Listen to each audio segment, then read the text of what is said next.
Dragon is in countdown. Falcon 9 is in startup.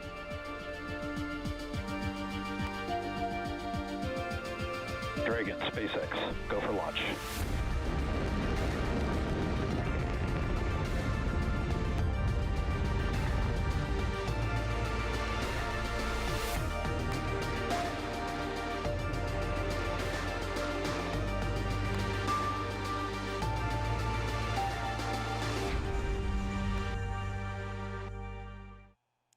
You are looking live at Launch Complex 39A at Kennedy Space Center. In just over 20 minutes, this Falcon 9 rocket will lift off, carrying the 28th commercial resupply services mission from both NASA and SpaceX to the International Space Station. Good morning and welcome to live coverage of the CRS-28 launch. I'm NASA's Jasmine Hopkins. Fueling of the Falcon 9 began about 15 minutes ago, and we're counting down to an instantaneous launch at 11:47 a.m. Eastern Time. This mission will deliver about 7,000 pounds of science, supplies, and equipment to the space station. And these missions help NASA and our partners continue research to better our life right here on Earth and help us as we explore deep space.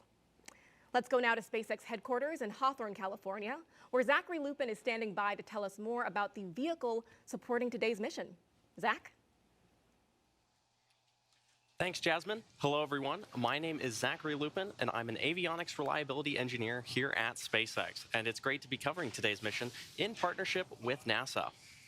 On your screen right now is a live view of SpaceX's two-stage Falcon 9 rocket with our Dragon spacecraft at the very top. Dragon is one of the few vehicles that can deliver significant cargo to the space station and the only vehicle that can deliver cargo from it.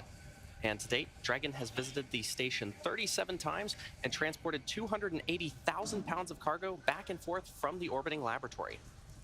Below Dragon is our Falcon 9 vehicle, which is actually two rockets in one.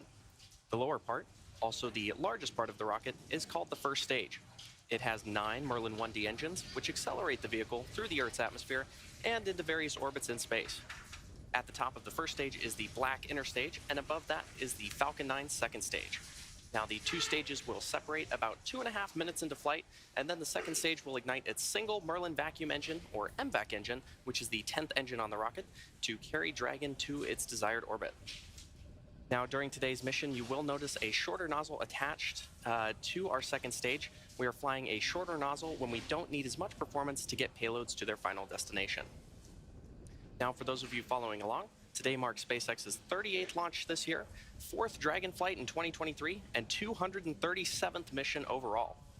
Now, Falcon 9 and Dragon were both designed with reflight in mind, and the vehicle hardware is built to support multiple missions with minimal refurbishment.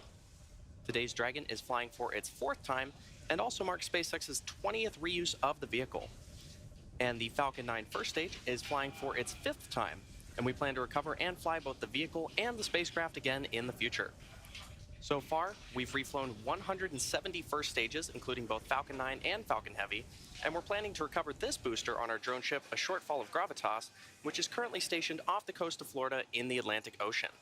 And if successful, this will mark the 198th recovery of an orbital-class rocket. Now, as the clock ticks closer to T0, let's head over to NASA's Megan Cruz at Cape Canaveral to talk about today's weather. Megan? Thank you, Zach, and good morning, everyone. Welcome into Hangar AE at nearby Cape Canaveral Space Force Station. This is where I can monitor the launch team as they take us through today's countdown. So far, hearing a lot of good things over the nets. The vehicle is healthy, the team working no issues. The range is green, meaning our path from here to the International Space Station is clear and safe. And the weather, which has been the issue all weekend, forcing the team to stand down Saturday and Sunday attempts. Today, we are 80% go. You can see those watch items on the bottom left of your screen. Launch Weather Officer Arlena Moses will be monitoring a few showers she expects to move into the area during launch. And I know some of you out there, you might be thinking it seems a little windy out here, but those winds are well below any concerns for launch. And as for the weather around the booster recovery area yesterday, high seas kept us from launching, but today, check out this live look from SpaceX's drone ship out in the Atlantic. Conditions are still a little rough out there, but better than yesterday, hence again that 80% go for launch in just about 17 minutes. So right now, SpaceX is fueling Falcon 9 RP-1, or rocket-grade kerosene load, is complete. Super-chilled liquid oxygen is being loaded into the first and second stage. You see those white clouds completely normal. That's some of the liquid oxygen venting off. SpaceX vents off some of that LOX to maintain the right pressure in the tanks. And those clouds form when the liquid oxygen makes contact with Florida's humid air. Our instantaneous launch opportunity today, 11:47 and 0 seconds Eastern Time, if we want to dock with the International Space Station on Tuesday, June 6th. For more on that, let's head over to Shaniqua Vereen inside NASA's Mission Control Center. Thanks, Megan, and welcome to the International Space Station Flight Control Room. I am Shaniqua Vereen, live at the Johnson Space Center here in Houston, Texas. The team of flight controllers at Mission Control Houston today is being led by Flight Director Scott Stover. Teams here in Mission Control will really jump into action tomorrow night into early Tuesday morning as Cargo Dragon approaches the International Space Station. There are currently 7 crew members living and working aboard the station. Expedition 69 consists of NASA astronaut Frank Rubio, Dmitry Petelin of Roscosmos, Sultan Anayati from the United Arab Emirates, Woody Hoberg and Stephen Bowen of NASA, Andrei Fedyayev, and Commander Sergei Prokopyev of Roscosmos. As Cargo Dragon approaches the International Space Station in the morning hours of June 6, NASA astronauts Frank Rubio and Woody Hoberg will be monitoring the arrival from the station's cupola. Cargo Dragon will remain attached to the International Space Station, its zenith port of the Harmony module, for about 1 month, being one of 2 Dragons joining Crew Dragon Endeavour before being packed up with critical science and supplies that will splash down off the coast of Florida for that science to be analyzed back here on Earth. Everything is still a go from the Mission Control Center here in Houston, and we're looking forward to welcoming another Dragon to the International Space Station. So for now, we'll head back out to Kennedy. Jasmine? Thank you, Shaniqua. Now we are about T-minus 14 minutes and counting from liftoff of CRS-28, so let's talk about the science. New experiments will soon arrive on the space station. Thunderstorm observation equipment could improve research on Earth's climate and weather. And astronauts will be growing a second generation of plant seeds in space to see if gene changes transfer to future generations. And those are just some of the experiments joining the hundreds of ongoing investigations already aboard the orbiting lab. This mission will also increase power supply on the station, delivering the 3rd set of roll-out solar arrays, also known as IROSAs. After being installed on upcoming spacewalks, the arrays will roll out into position, boosting power on the station by up to 30%. Now, across the country, NASA and our partners are making small steps and giant leaps in preparation for the Artemis II crewed mission around the moon. So let's take a look at our Artemis Moon Minute. All 5 major structures of the Space Launch System rocket's core stage have now been fully integrated at the Michoud Assembly Facility in Louisiana. The engine section is the most complex and intricate part of the core stage that powers the Artemis missions to the moon. RS-25 engine testing is underway at Stennis Space Center near Bay St. Louis, Mississippi. This test is part of a 12-test series that will certify the new design for crewed Artemis missions. The engine ran for its full planned 720 seconds, the longest duration to date. At Kennedy Space Center in Florida, technicians have been testing the solar array wings for the Artemis II service module. Orion will have 4 solar wings, drawing in 11 kilowatts of power from the sun. Some of the avionics for Artemis II have already been to space. Technicians finished cleaning and removing avionics on the Artemis I crew module, which will be used on the Orion capsule for Artemis II in 2024.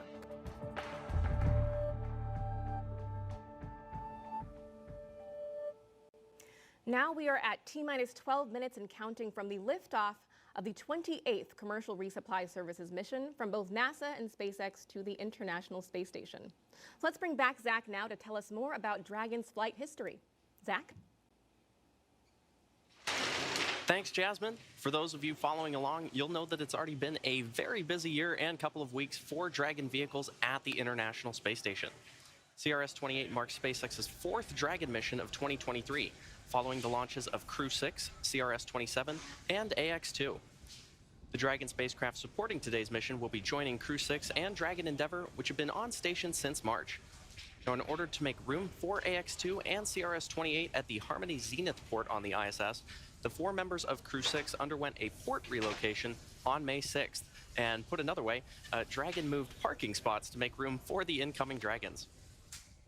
A few weeks later, on Sunday, May 21st, Dragon and the crew of AX-2 lifted off from historic Launch Complex 39A at NASA's Kennedy Space Center and arrived at station about 15.5 hours later. And this is Dragon's fastest launch to docking time for a human spaceflight mission. After 8 days of living and conducting research on the space station, Dragon Freedom undocked from the orbiting laboratory and returned the AX-2 crew back to planet Earth off the coast of Florida at 11:04 p.m. Eastern on Tuesday, May 30th. And this made room for the Dragon vehicle supporting today's mission. From the beginning, Dragon was designed to fly cargo and humans to and from space. And since Dragon's first visit to the space station in May 2012, we've come a long way. In that time, as I mentioned earlier, Dragon has visited the ISS 37 times, and 9 of those missions carried crew. In fact, the first time Dragon flew people was just about 3 years ago with SpaceX and NASA's Demo 2 mission to the space station. NASA astronauts Bob Behnken and Doug Hurley took the first flight on Dragon on May 30th, 2020, returning human spaceflight capabilities to the United States for the first time since the space shuttle retired in 2011.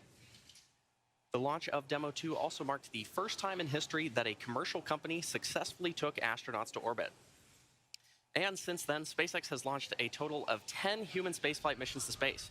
And to help enable greater flexibility for future Dragon missions, SpaceX is preparing our neighboring pad, Space Launch Complex 40 at Cape Canaveral Space Force Station in Florida, to support both cargo and crew missions.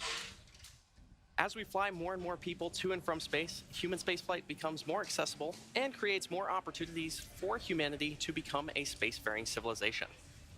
And now I'll turn it back to Jasmine at KSC to take a look at one of the payloads flying on today's mission. Jasmine?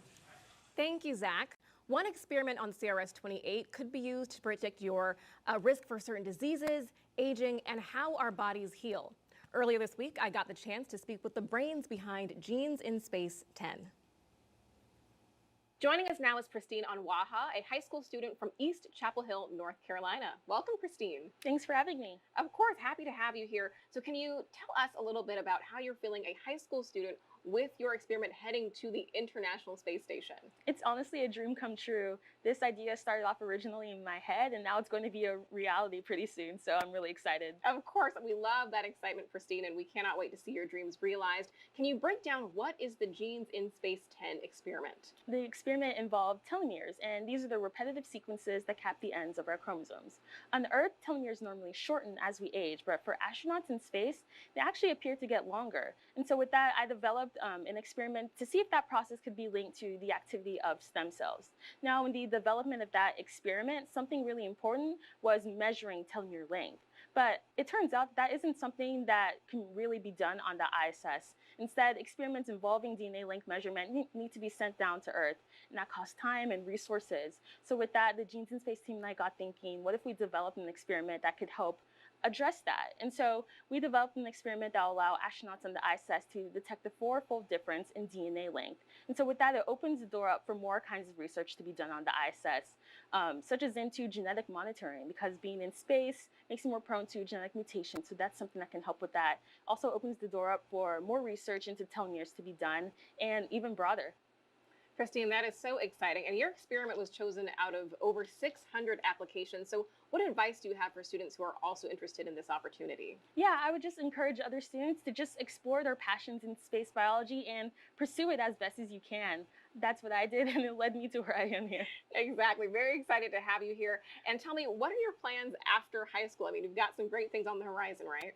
Yeah, so in the fall, I'll be headed off to UNC Chapel Hill. I'm planning on studying either biology or biochemistry, and I'm really excited to get more involved with biological research in the future, especially space biology. Of course. Thank you so much for joining us today, Christine. Thanks for having me. Thanks again to Christine for speaking with us. And she is not the only student experiment going up on CRS-28. STEM engagement is very important to us here at NASA for the future of the Artemis generation. All right, now we are just about 7 minutes and counting until liftoff of CRS-28. So let's bring back Megan here on Florida's Space Coast and Zach live at SpaceX headquarters in Hawthorne, California, to walk us through the final moments of the countdown. Take it away. Thanks, Jasmine. It's T-minus 6 minutes and 50 seconds, and the SpaceX team is currently working no significant issues, and the vehicle is healthy. Weather is currently 80% go, and the range is ready to support today's mission. At this point, Rocket Propellant 1, or RP-1 fuel, is completely loaded on the second stage and nearly complete on the first stage. Liquid oxygen, or LOX, loading is currently underway on both stages and will complete at the T-minus 2 minutes mark to launch. We're also loading helium gas into both stages. Falcon 9 uses helium as a pressurant to backfill the propellant tanks as LOX and RP-1 are consumed by the Merlin engines during ascent. Helium load began before the broadcast went live and will continue to top off until about a minute and a half before launch. And about 40 seconds ago, SpaceX performed the engine chill. That's when the team flowed a small amount of the super chilled liquid oxygen into the Merlin engine's turbopumps. They're basically prepping the propulsion system for the full flow of liquid oxygen. By doing this, they avoid a thermal shock to the system, ensuring engine startup Stage 1 goes fuel well. load is complete. And you heard that call out for Stage 1 fuel load complete. Now, Dragon also began its startup sequence at T-minus 35 minutes when it coordinated timing with Falcon 9. The spacecraft is currently undergoing vehicle health checks. It will enter terminal count at T-minus 5 minutes, with the next big step just a minute before liftoff, when Dragon will transition to internal power.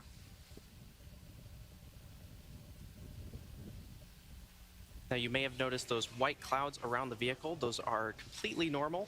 They are chilled gas above the LOX tank liquid surface that we vent overboard to maintain pressure in the tank as needed.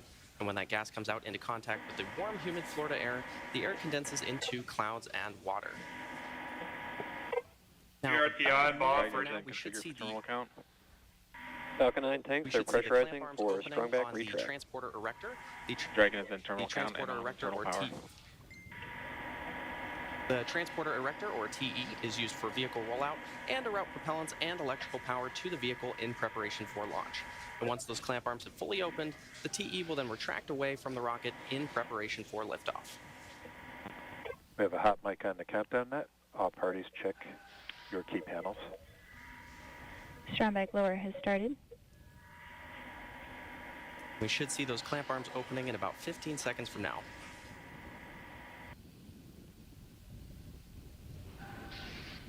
Now, those clamp arms are located just below the trunk of the vehicle, which is beneath the Dragon spacecraft.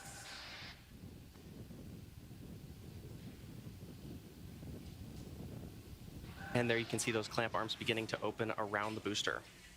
Now, in these last few minutes before T0, Falcon 9 is performing final health checks on its primary communications, avionics, and propulsion systems in preparation for flight.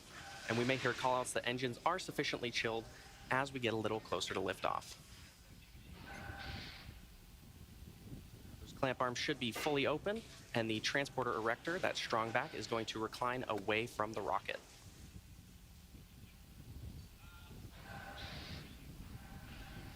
Now, you may have noticed in some of these shots, the Falcon 9 booster supporting today's mission is covered in quite a bit of soot, and that is because it previously supported NASA Crew 5, GPS-3, Space Vehicle 6, Inmarsat 6F2, and 1 Starlink mission.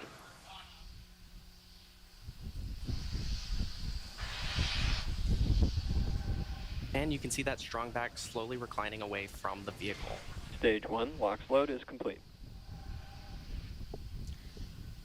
This launch will bring about 7,000 pounds of hardware, crew supplies, and science to the space station. One research project will study the effects of space on human DNA. Another will study the effects on plant DNA. Findings from both could help us advance things here on Earth, but also prepare us for future, farther missions into space. And Dragon will be docked to the space station for about a month before returning home. Now, checkouts of the second stage thrust vector control actuators are now underway. This is often referred to as an engine wiggle test. This is when SpaceX moves the thrust nozzles slightly to make sure the guidance hardware is ready for flight. SpaceX will do the exact same test on the first stage engines, but that happens just seconds before ignition.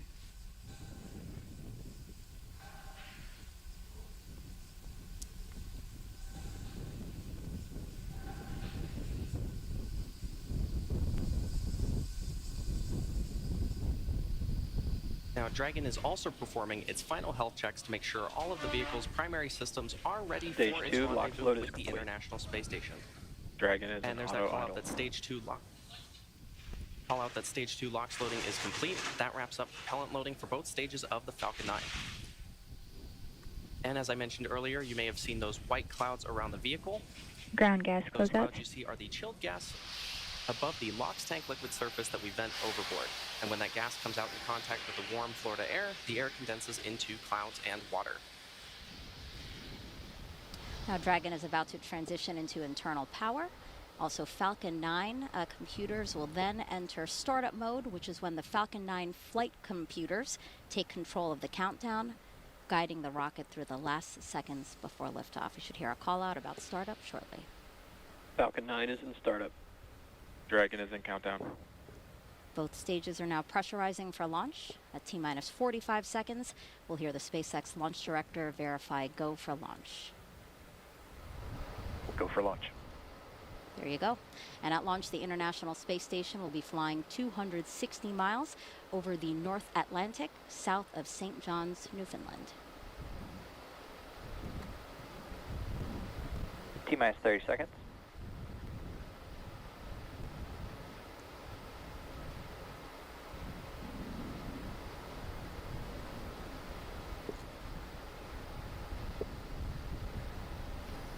$15 seconds. T-minus 10, 9, 8, 7, 6, 5, 4, 3, 2, 1. Ignition, engines full power, and liftoff of CRS-28. Go Falcon, go Dragon. Liftoff of about 7,000 pounds of science and cargo, including a new pair of solar arrays to boost power on the space station.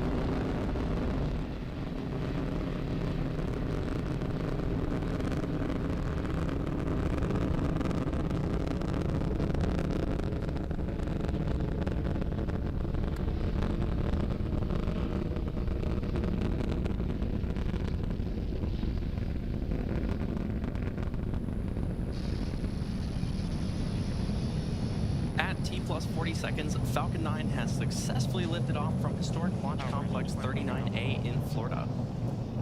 And we're now coming up on max Q in about 20 seconds from now. And this is the point of maximum aerodynamic pressure that the vehicle will go through during its flight. Falcon 9 is supersonic. And there's that call out that Falcon 9 is supersonic, traveling faster than the speed of sound.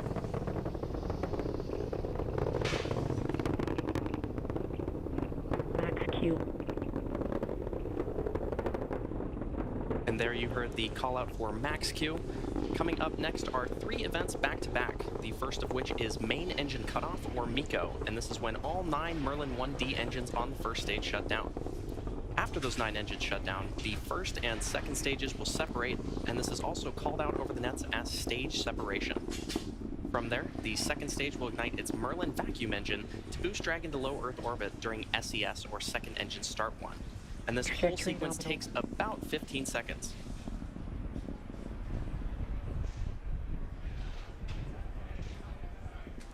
Should be expecting that call out for main engine cutoff in about 40 seconds from now.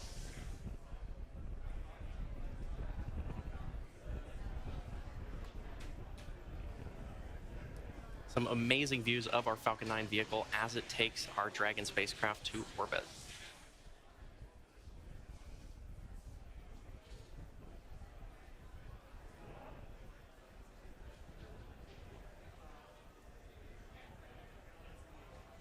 And in just about 10 seconds, we should see that main engine cut off.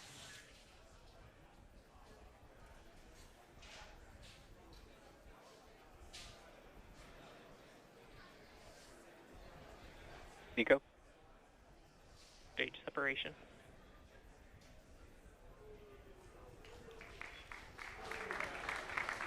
In vac ignition.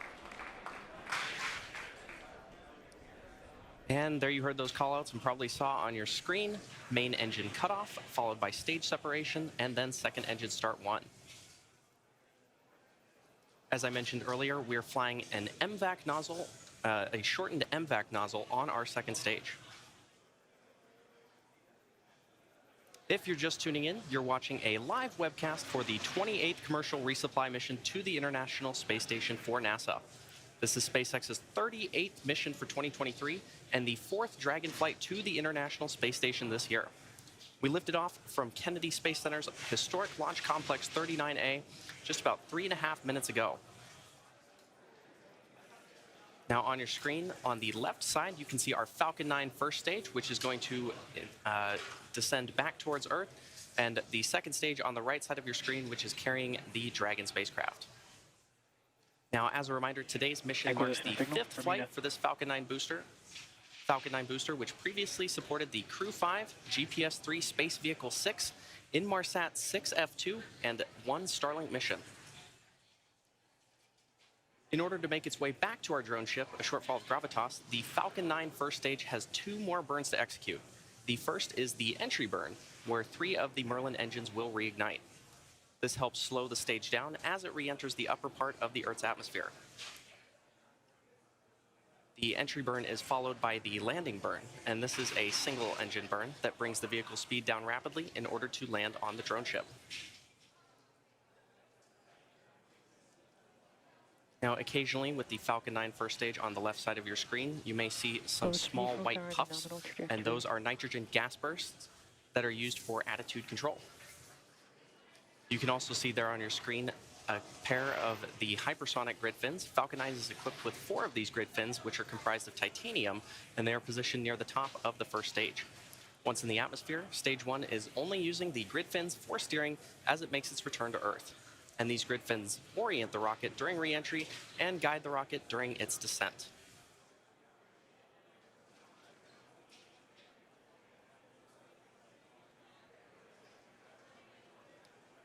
Now, the Falcon 9 first stage has 9 Merlin 1D engines, and each engine generates about 192,000 pounds of thrust. On the second stage is the MVAC engine, which has a slightly wider nozzle, and the vacuum engine generates about 203,000 pounds of thrust.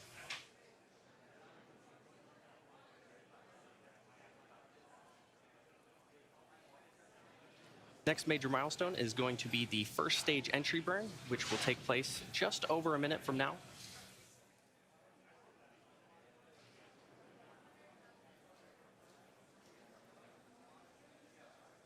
There you can see an amazing view of our stage 2 with its shortened MVAC nozzle.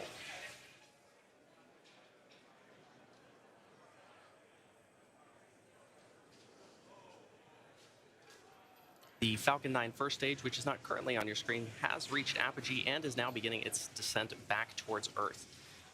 The second stage is continuing to take our Dragon spacecraft to orbit.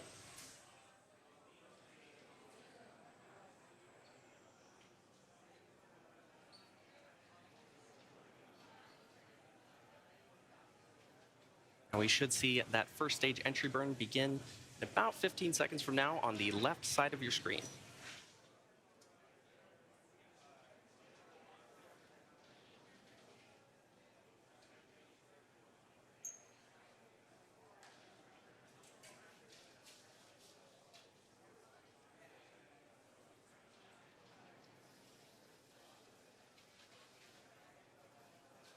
Stage 1, STS has safed.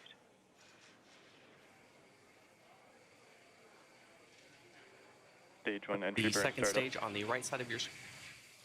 And there's that call out for stage 1 entry burn startup on the left side of your screen. The second stage is continuing to take our Dragon spacecraft to orbit. Now again, the entry burn is the first of 2 burns that the Falcon 9 booster performs before landing on our drone ship. Stage 1 entry burn shutdown. And there's that confirmation of stage 1 entry burn shutdown. As we get closer to first stage landing, it's good to note that the Falcon 9 first stage is equipped with 4 landing legs made of state-of-the-art carbon fiber with aluminum honeycomb. These landing legs are placed symmetrically around the base of the rocket and deployed just prior to landing. And if successful, this landing will mark the 198th time that we've recovered a first stage booster, including both Falcon 9 and Falcon Heavy missions.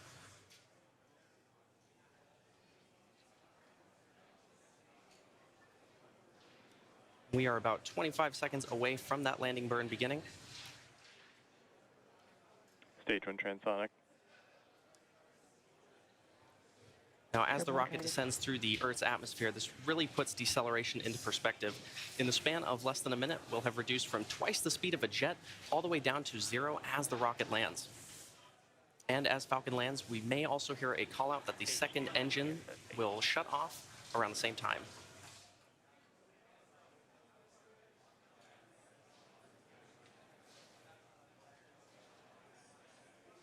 Stage 1 landing burn.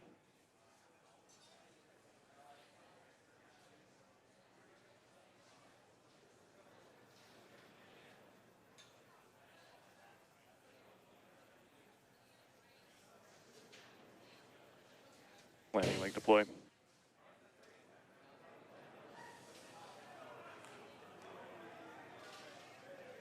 Stage 1 landing confirmed.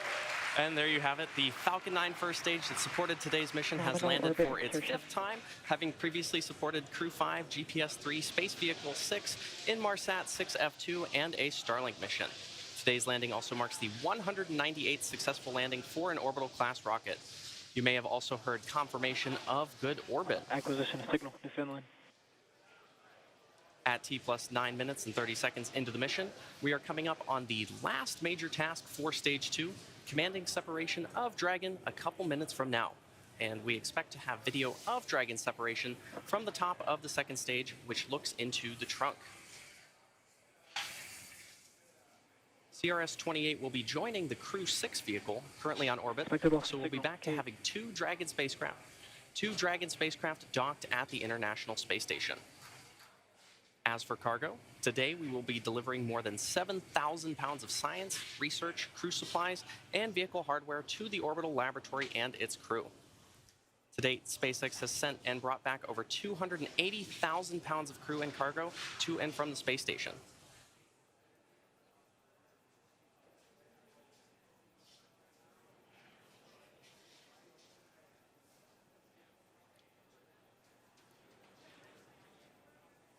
And we should be seeing Dragon separation about a minute and a half from now. As a reminder, this is the 4th flight for this Dragon capsule, having previously supported CRS-21, CRS-23, and CRS-25 to the space station. Today's flight also marks the 20th reuse of a Dragon vehicle overall.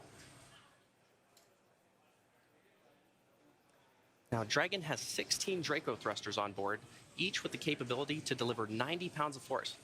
There are 4 pairs of 3 thrusters spaced evenly around the capsule, as well as 4 forward bulkhead thrusters underneath the nose cone.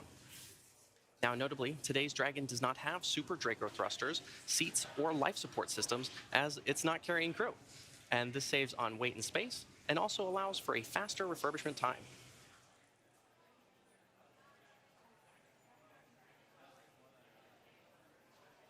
While initial designs of Dragon carried solar arrays extended outward from the trunk, the cylindrical structure located directly behind the Dragon capsule, the current Dragon has these arrays fixed directly to the trunk. And you may see at some point both a light and a dark side of the trunk, and that dark side is actually those solar panels, while the light side is a radiator to help cool the spacecraft.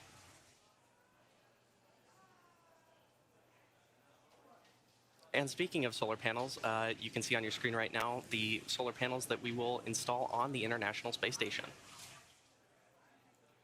Once the Dragon capsule reaches the ISS, it will be able to autonomously dock using its navigation sensors, centerline camera, and light detection and ranging or LiDAR equipment. And there you can see on your screen Dragon separating from the second stage. Well, that's going to do it for me here in Hawthorne. The next milestone coming up is the Dragon nose cone opening sequence, which protects the double ring and navigational sensors. And I'll toss it over to Shaniqua in Houston to talk us through it. Shaniqua? Thanks, Zach. Everything is still going well back here in Mission Control Houston. Right after Dragon separated, it began a series of automatic checkouts, including small firings of the Draco maneuvering thrusters. The next milestone is nose cone deploy. The nose cone protects that docking hardware and rendezvous and tracking elements on top of Dragon during ascent. The nose cone deploy uncovers the 4 forward bulkhead thrusters, which Dragon will use for its major burn maneuvers. And we do have confirmation that that nose cone deploy sequence has begun. Again, major burn maneuvers will be Dragon nose cone deploy uncovers those major hardware. It will also uncover Dragon eyes, that rendezvous and tracking hardware that allows Dragon to know where it is in space and how to find the space station. Once open, the nose cone will stay in that position until the very end of its mission, closing prior to re-entry to provide some of that additional protection to the same hardware during re-entry. It does take about 5 minutes for a nose cone to open. We are looking for 12 hooks, 2 sets of 6 that will open here. And once open, we will see the nose cone deploy. Again, that sequence has begun, and we'll be waiting to hear once all 12 hooks are open. And we will see movement of the nose cone as all 12 hooks open. After nose cone deploy Cargo Dragon will be safely on its way to the International Space Station.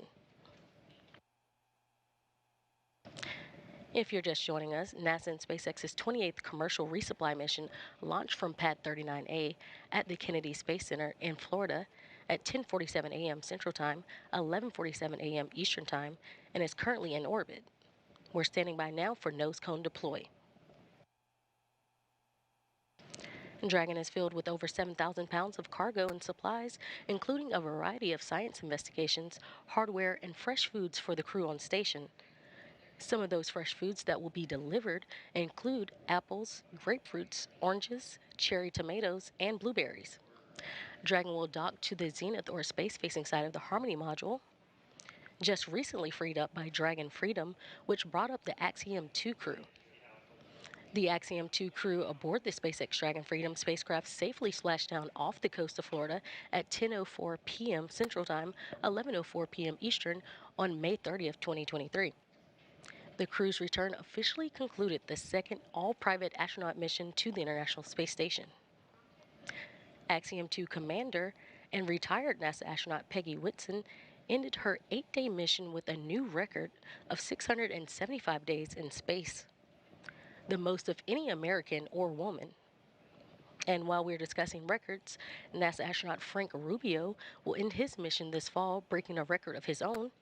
Rubio will return to Earth aboard a Russian Soyuz spacecraft no earlier than September 27th, and in his stay aboard the orbiting laboratory, having logged a total of at least 371 days in orbit. That tour of duty will beat the previous record of 355 days set by NASA astronaut Mark Vande Hei in 2022. Joining Rubio on station are 6 other crew members living and working aboard the International Space Station. Expedition 69 also includes Dmitry Patelin from Roscosmos, Sultan Adiyati from the United Arab Emirates, Woody Hoberg and Stephen Bowen of NASA, Andrei Fedyaev and Commander Sergei Prokopyev of Roscosmos. All crew members are awake, and after enjoying a midday meal, some are headed to exercise, while others are headed to do some spacewalk procedure reviews. NASA astronauts Stephen Bowen and Woody Hoberg are prepping for a June 9th spacewalk to install one of 2 new rollout solar arrays on the space station's starboard side truss structure. This cargo resupply will bring up 2 new rollout solar arrays packed inside its unpressurized trunk. Acquisition of signal. Goonheli. And again, if you're just joining us, we are currently waiting on nose cone deploy of the CRS-28 cargo spacecraft. That sequence has begun just a few minutes ago, and it does take about 5 minutes for the nose cone to fully deploy.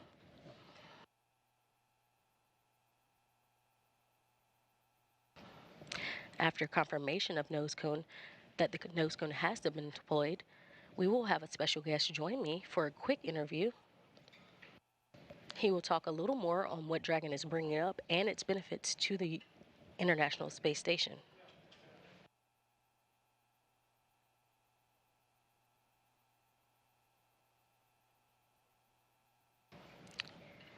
And back here in the International Space Station room, flight control room, while we are waiting for that nose cone to officially be fully deployed, we will have flight controllers that are monitoring the systems on station itself ahead of Dragon's arrival Tuesday morning.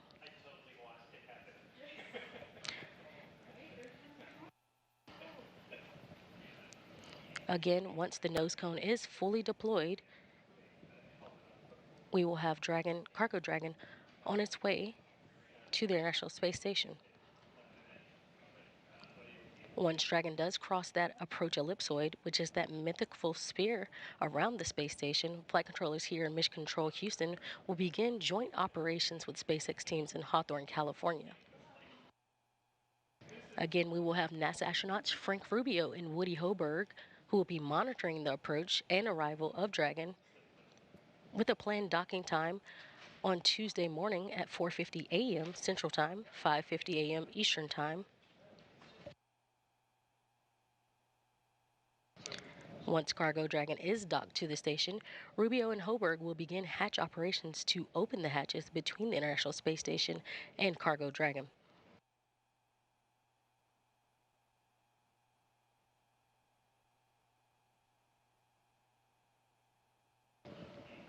And again, this is live mission operations of the CRS-28 resupply mission to the International Space Station.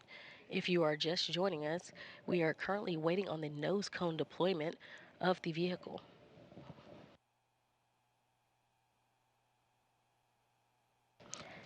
And we currently see that nose cone currently opening.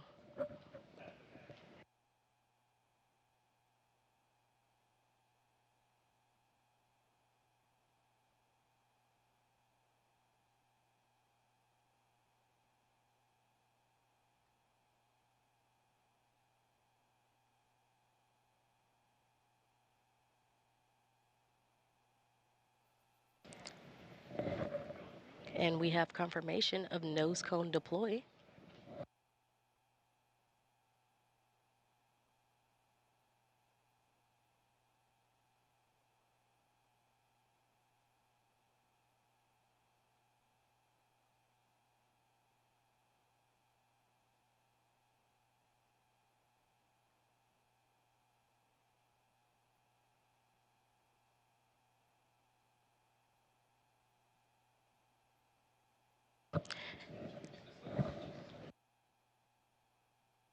And there we have it. We have nose cone confirmation of deployment. And now joining me on the phone is manager of the International Space Station Transportation and Integration Office, Phil Dempsey. Hi, Phil. Hey, Shaniqua. Thanks for joining me. And as we get into it, can you outline the major activities for the crew with CRS-28? I know we talked some of what's being brought up, but can you go a little more in depth for us? Sure. During this mission, there's quite a bit of research that has to be done. So the crew will start, unloading the Cargo Dragon. There'll be actually quite a bit of research that's done in time to complete it and return those samples to the ground at the end of this dock mission. As well as that, we're carrying up some IROSIS, external solar arrays that have to be installed with a couple of VVAs during this mission. Of course, and these resupply missions, just like you mentioned, are delivering science, hardware, and other cargo to the station.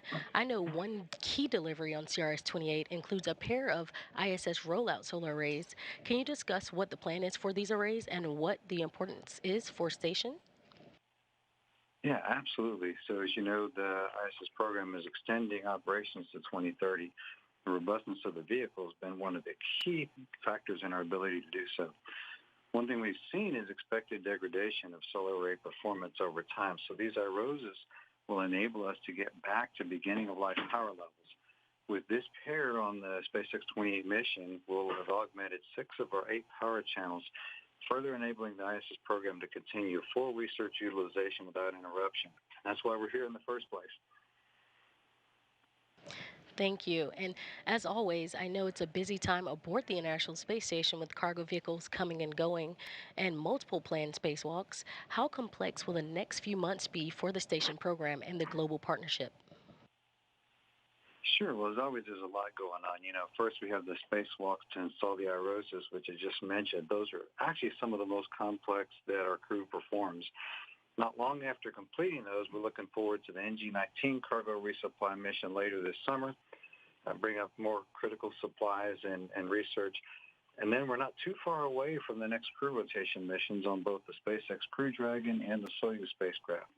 So we're definitely looking at some complex choreography, but we've got extremely capable teams across the world making it all happen. Thank you so much. And we again appreciate you for joining us today. All right. Thank you, and have a great day. It's good to see a good launch today. Perfect. Thanks, Phil. Join us again early Tuesday morning at 3:15 a.m. Central Time for live coverage of docking for CRS-28. Again, everything is on track on the International Space Station side, so that'll do it for us here in Mission Control Houston. Now back over to you, Kennedy. Jasmine? Thank you, Shaniqua. Yet another beautiful launch from Florida's Space Coast. And that's going to wrap up our launch coverage of the 28th Commercial Resupply Services mission from NASA and SpaceX. Thanks again for joining us, and we'll leave you with a replay of today's launch. Until next time, go NASA, go SpaceX, and go CRS-28.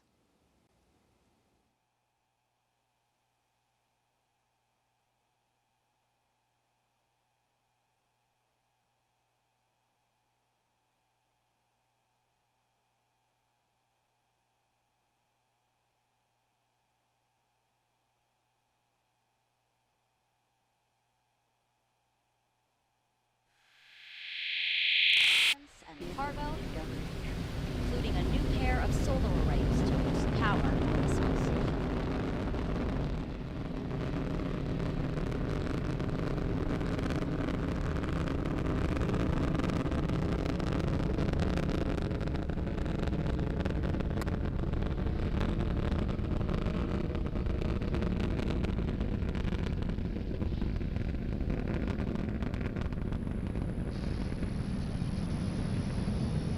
At T+40 seconds, Falcon 9 has successfully lifted off from historic Launch Complex 39A in Florida.